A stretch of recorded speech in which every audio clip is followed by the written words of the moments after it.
Assalamualaikum warahmatullahi wabarakatuh. Pada hari ini kumpulan kami akan membentangkan kajian yang bertajuk Impak Pandemik COVID-19 terhadap pesara.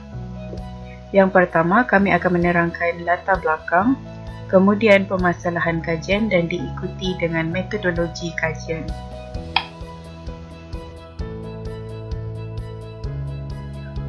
Untuk latar belakang kajian, Perintah Kawalan Pergerakan PKP menyeru semua rakyat untuk kekal di kediaman masing-masing. Institusi pendidikan sektor perniagaan kecuali essential service diarahkan tutup. Pelaksanaan PKP ini turut memberikan kesan kepada pelbagai pihak termasuklah pesara. Golongan ini terkesan kerana pekerja hanya bekerja dari rumah dan peniaga tidak dapat berniaga seperti biasa. Perintah Kawalan Pergerakan PKP ini masih berlanjutan sehingga ke hari ini.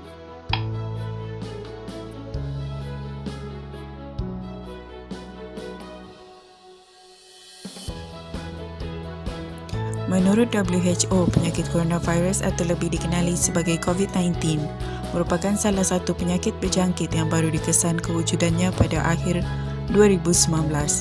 Virus ini pertama kalinya dikesan di Wuhan, China dan kini virus ini telah merebak hampir ke seluruh negara di dunia ini. Pada peringkat awal bagi pengawalan penyakit berjangkit ini, setiap negara mengambil inisiatif dalam membendung penularan virus ini. Sebagai contoh, Malaysia menetapkan norma baharu dalam kehidupan harian rakyat Malaysia yang wajib dipatuhi.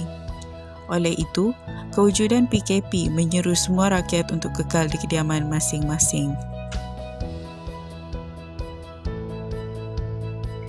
Seterusnya, permasalahan kajian. Tidak dinafikan bahawa setiap rakyat termasuklah golongan pesara merupakan individu yang mendapat kesan akibat daripada pandemik yang berlaku di negara ini. Dalam kalangan 850,000 pesara kerajaan yang berdaftar bagi tahun 2020, terdapat juga daripada mereka yang turut menerima impak ekonomi akibat dari pandemik ini. Dalam laporan Astro Awani 27 Mac 2020, Tan Sri Muhyiddin Yassin mengatakan bahawa dalam keadaan yang sukar ini, mana-mana individu tidak terkecuali. Terdapat dua objektif kajian. Yang pertama adalah untuk mengkaji impak pandemik COVID-19 terhadap pendapatan isi rumah pesara. Yang kedua adalah untuk mengkaji impak pandemik COVID-19 terhadap kualiti hidup pesara yang dibahagikan kepada 4 dimensi, iaitu keselamatan, kesihatan, sokongan sosial dan hubungan sosial. Seterusnya, metodologi kajian. Kaedah kualitatif digunakan bagi menyelesaikan tugasan ini, iaitu kesan pandemik COVID-19 terhadap pesara. Google Forms digunakan sebagai platform untuk mendapatkan maklumat daripada pihak responden. Soalan yang diberikan adalah berdasarkan dua objektif yang telah ditetapkan. Sebanyak 15 soalan telah diletakkan dalam platform tersebut dan kami telah mendapat maklum balas daripada seramai 11 orang responden yang terdiri daripada golongan pesara. Seterusnya adalah impak terhadap pendapatan isi rumah pesara. Terdapat pesara yang mengalami kekangan untuk berniaga. Ada juga pesara yang kurang terkesan dengan pandemik COVID-19 ini. Pesara yang menjalankan perniagaan selepas bersara mengalami kerugian akibat kekurangan pelanggan dan halangan untuk berniaga. Perkara ini menyebabkan pendapatan mereka terjejas.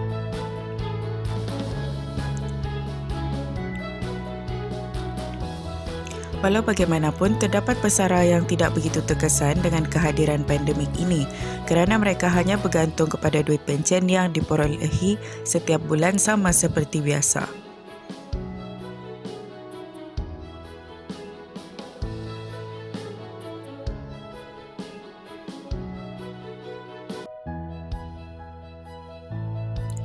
Terdapat 5 orang responden perempuan dan 3 orang responden lelaki yang telah berjaya ditemu bual. Dari segi umur pula, di antara 48 hingga 78 tahun. Keseluruhannya terdapat sejumlah 11 orang responden yang telah ditemu bual untuk menjawab persoalan kajian ini.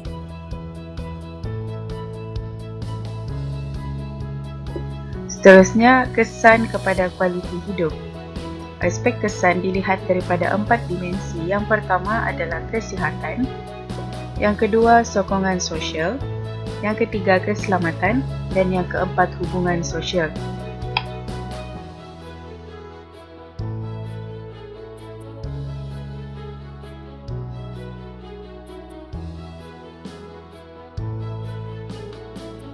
Aspek yang pertama iaitu kesihatan.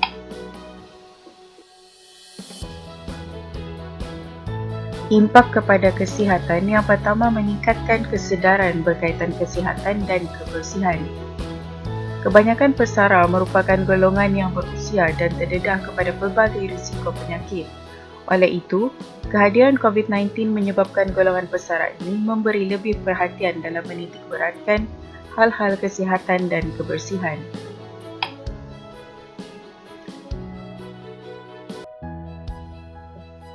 Seterusnya, ada pesara yang mengatakan badan berasa lesu dan kurang segar. Responden ke-11 misalnya berpendapat PKP menghalang beliau untuk melakukan aktiviti sukan di luar rumah seperti berjoging, dan hal ini telah menyebabkan beliau berasa lesu dan kurang segar.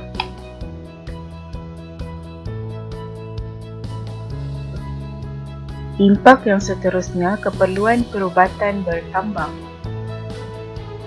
Hal ini kerana 5 daripada 11 responden menyatakan bahawa mereka memerlukan makanan tambahan untuk meningkatkan daya tahan tubuh dan melakukan pemeriksaan kesihatan sekiranya terdapat gejala-gejala yang berkaitan dengan COVID-19.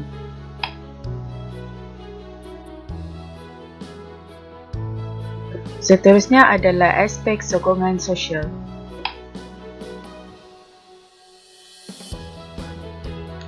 Impak kepada sokongan sosial, yang pertama adalah menjejaskan kesihatan mental. Kesemua 8 daripada 11 responden menyatakan bahawa aspek kesihatan mental turut terkesan akibat daripada tekanan ekonomi serta kurangnya sokongan dari keluarga terdekat.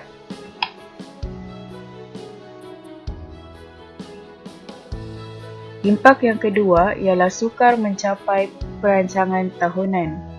Majoriti responden iaitu 7 daripada 11 responden berpendapat bahawa pandemik ini sedikit sebanyak telah mengganggu objektif mereka untuk mencapai perancangan tahunan.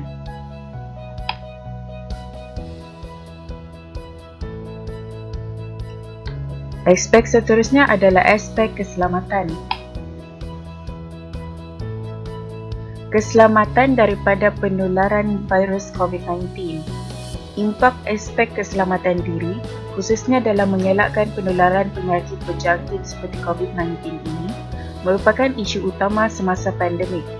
Oleh itu, 10 daripada 11 responden mengatakan keperluan untuk melindungi diri melalui pematuhan SOP seperti memakai pelitup muka dan penjarakan sosial menjadi sangat penting pada masa sekarang.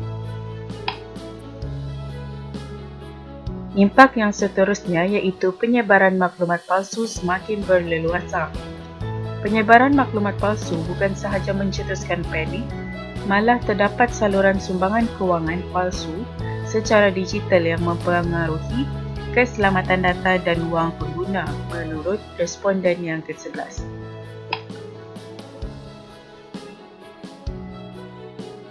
Seterusnya, aspek hubungan sosial. Impak terhadap hubungan sosial, yang pertama iaitu kurang aktiviti kunjung mengunjungi. Hasil temubual bersama pesara mendapati bahawa impak pandemik COVID-19 menyebabkan hubungan sosial mereka terjejas kerana berkurangnya aktiviti kunjung mengunjungi selaras dengan PKP yang dikeluarkan. Seterusnya, kewujudan norma baru. 9 responden juga menyatakan bahawa norma baharu juga serba sedikit telah mengganggu aktiviti sosial mereka.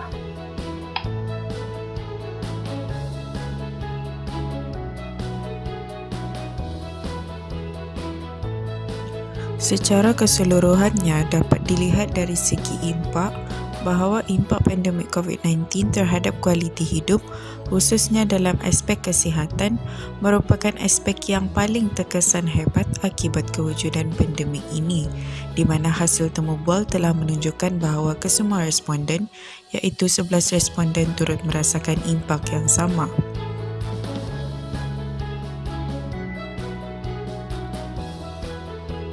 Terdapat beberapa jalan penyelesaian yang dicadangkan oleh responden berdasarkan hasil temu bual, di mana terdapat 5 orang responden yang menyatakan bahawa berniaga kecil-kecilan dapat membantu menambah pendapatan.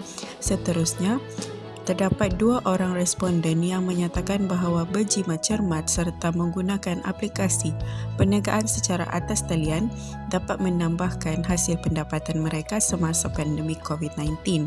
Terdapat juga 1 responden yang mencadangkan hobi bercucuk tanam untuk meningkatkan pendapatan dan mengurangkan kos perbelanjaan semasa pandemik COVID-19.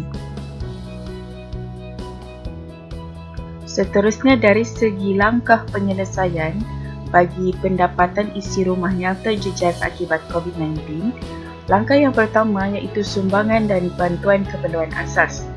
Sumbangan daripada pihak kerajaan dan NGO yang berbentuk wang dan keperluan asas terbukti telah berjaya membantu meringankan beban bersara semasa pandemik COVID-19.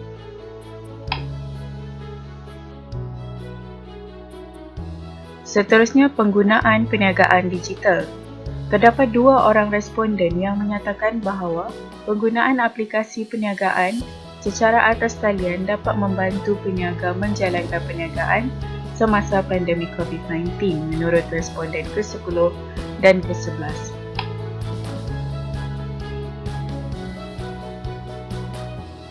Seterusnya adalah interaksi secara maya. 6 responden yang menyatakan bahawa terdapat keperluan untuk sokongan moral. Oleh itu, interaksi secara maya dapat meningkatkan motivasi serta menjadi pilihan komunikasi yang lebih baik buat masa sekarang.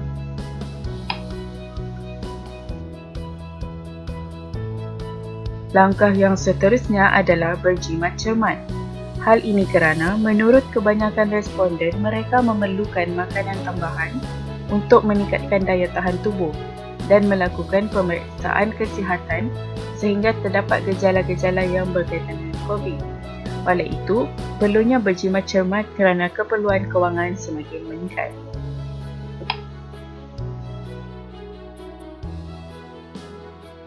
Seterusnya adalah e-counselling. Peningkatan masalah kesihatan mental yang disebabkan oleh pandemik dapat diminimumkan dengan penyediaan platform e-counselling sebagai pakar motivasi.